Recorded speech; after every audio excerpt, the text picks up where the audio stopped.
In this guide, I'm going to show you guys how can you change the payment method for your YouTube Premium membership. Let's get started.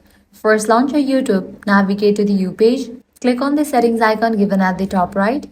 Now head over to the option Purchases and Memberships.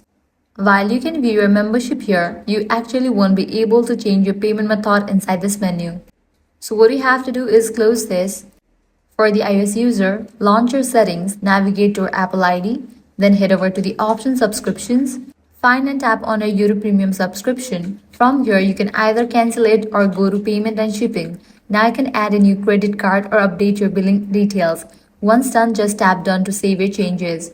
For Android users, open Google Play Store app, tap your profile icon in the top right, go to Payment and Subscriptions, select YouTube Premium, tap Update or Change Payment Method, then add your new payment option, and that's it. That's how you can change your payment method for YouTube Premium on both iPhone and Android. If this guide helped you out, do not forget to like, share and subscribe.